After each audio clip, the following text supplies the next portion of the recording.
Uh, nice sunny day, nice Sunday morning, and today I'm working on this 98 Toyota Corolla, which has a 1.6 liter gasoline engine. It's the 4AFE engine, and today I'll be doing some minor work, which will be changing the spark plugs and the other maintenance tasks that I will perform on the interior of the car. The first thing you need to do is to remove the spark plug leads, which are these four uh, four wires. You just pull them out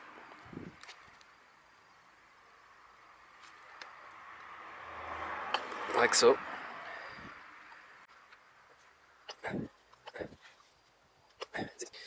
Now loosen the cables.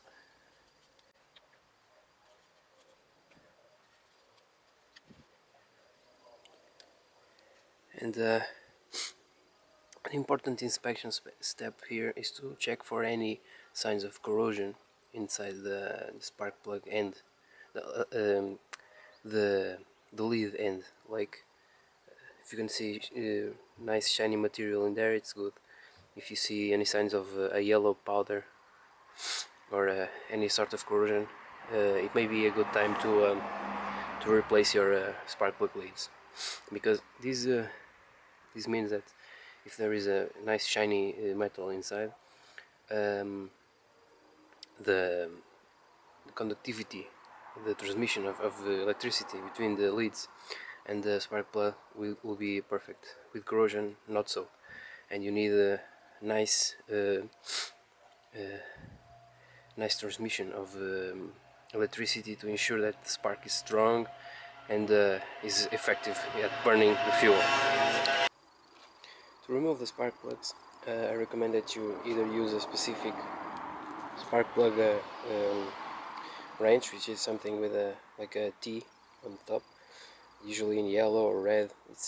It has plastic on the outside, and then there is an articulate. Well, either that or get your ratchet, the extension, the articulate, and then a deep, long 16mm socket adapter. The short ones won't do, you need a long one. Be very careful when undoing the old spark plugs. Be careful to be sure to check your ratchet that it's in the unscrew position, or else you will be bolting it in any tightening the spark plug, and if the spark plug breaks in there, you'll be in big trouble. So be very careful taking this out. Okay, so spark plugs are out, and when you remove a spark plug, place it on the cylinder it came from, so that you can match them for any troubleshooting. So what you're looking for is some nice dry spark plugs without any signs of oil, without any blackiness on them. Not carbon. Carbon is good. Well, it's too much is maybe a sign of too rich combustion. So as you can see, this spark plug is quite nice. You have to take into consideration that the tip of the spark plug is like an overview, like a preview of what's going on inside the engine. And if it's quite clean, without any oil or any strange dusts around, it's nice. Also the tip of the spark plug should smell like well, I can't describe it, like a soft smell of gasoline. As for the new spark plugs, my advice is for you to go to the dealer and buy the recommended spark plugs. Unless you're a tuner or a performance enthusiast and you know what you're doing, it's best for you to go to the dealer and buy the original spark plugs recommended for your car. I say this because usually people go to the supermarket or convenience store and buy the spark plugs, any spark plugs that they get, or even the cheapest. It's not a matter of price. Um, the for example, these ones are quite cheap. I think they cost me like 13 euros, all four. It's not a matter of price. The thing that matters is that there is a gap. Okay, there is a gap between the electrode and the outer pins, and this gap must be precisely that. If it's shorter or a larger gap, the engine will not fire, the engine will not ignite the fuel so well. This gap is specified by the manufacturer for your car, for your specific model of car. And the ignition is very important in an engine. Actually, there are engines that are designed around ignition, so I think that you should buy exactly the spark plugs that are recommended, or else your car will not perform as well and maybe will use more fuel. Another important aspect of the tool you're using to place your spark plugs in there is that it should have a rubber grommet to hold the spark plug like this. It holds it. It prevents it from falling into the socket, into its place. It may damage the electrode, and that's not what you want. So get a socket bit that can hold the spark plug while you are lowering it into the cylinder head. Now the most sensitive part is to, when tightening the spark plug, don't over tighten it. I repeat, don't over tighten this, because you will be in a lot of trouble.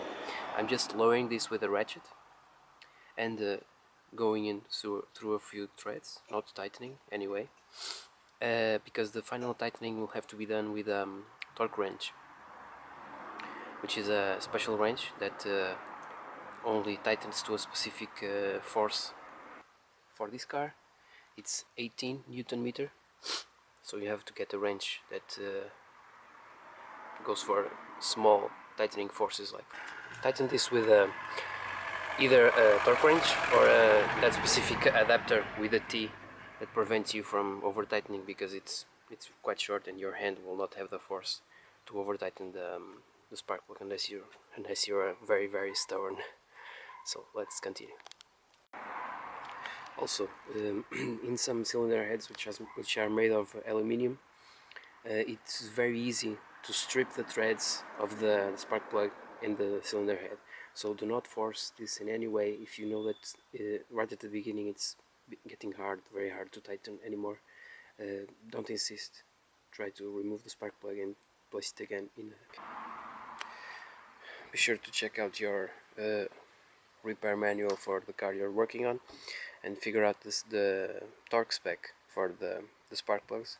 In this car it's 18. I'm getting my torque wrench, set it for 18, and tighten the spark plugs.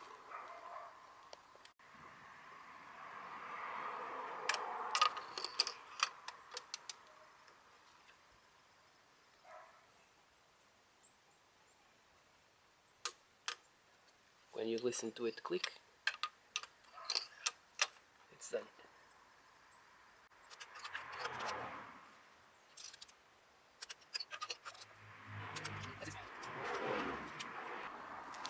With the new spark plugs in place, just reinsert the leads in their respective places and place the wires again on their holding spots. When you insert the leads, they will click like so.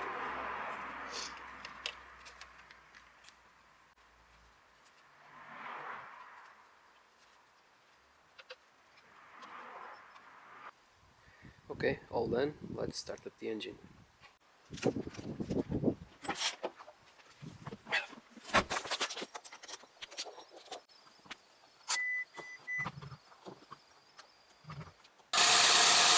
Hope you enjoyed this